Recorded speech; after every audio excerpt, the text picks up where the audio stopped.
La lueur d'une lampe de poche perce les ténèbres. Elle avance prudemment, s'arrête sur la vitrine où sont alignés les plus précieux bijoux. Le veilleur de nuit a-t-il entendu quelques bruits insolites? Il allume. Une balle l'atteint au bras et les cambrioleurs s'enfuient en portant leur butin.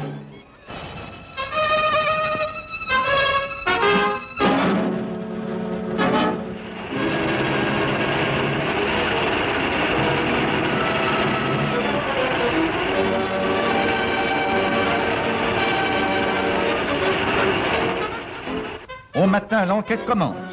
Un inspecteur de la police judiciaire interroge le gardien, tandis que son collègue de l'identité judiciaire examine les lieux.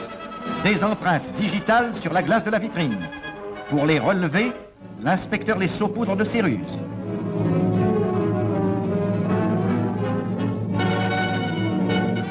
Un papier spécial permet d'en prendre le décalque.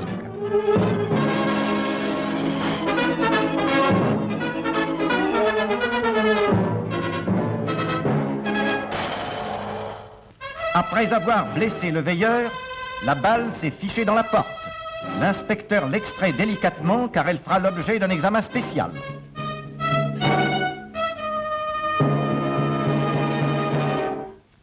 À l'identité judiciaire, un inspecteur compulse les fiches dactyloscopiques.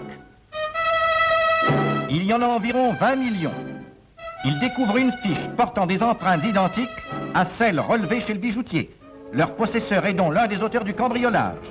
2 inspecteurs ont découvert sa piste et l'ont prise en filature.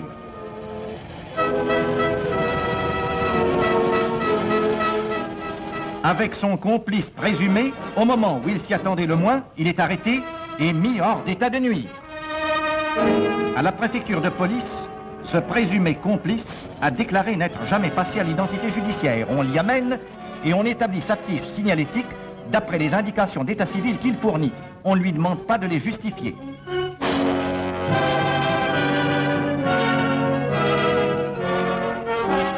Mensurations diverses. Taille.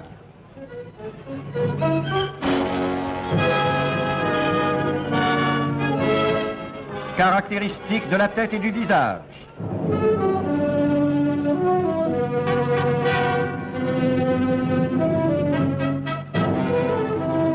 Cicatrices et tatouages.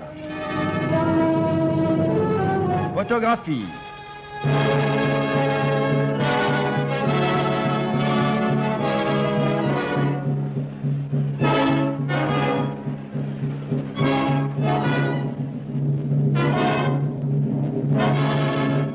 Les empreintes digitales sont particulières à chaque individu. Elles constituent un témoignage irréfutable.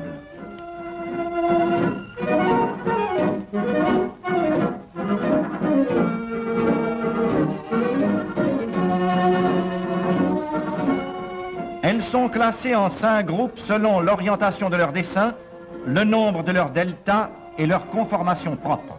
L'empreinte de chaque doigt reçoit le numéro de son groupe. Le nombre de 10 chiffres ainsi formés permet un classement rationnel et facilite les recherches. Mais voici que l'inspecteur découvre une fiche identique à celle qui vient d'être établie.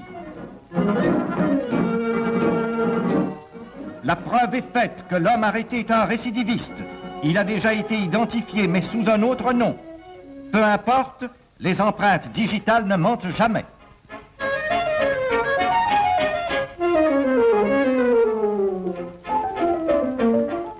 Examen de l'arme.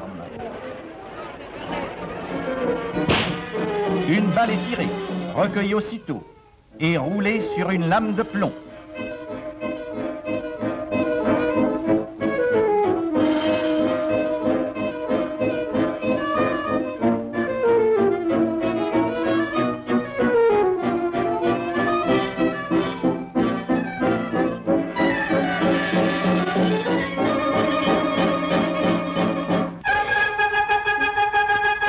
La balle a laissé l'empreinte de ses stries.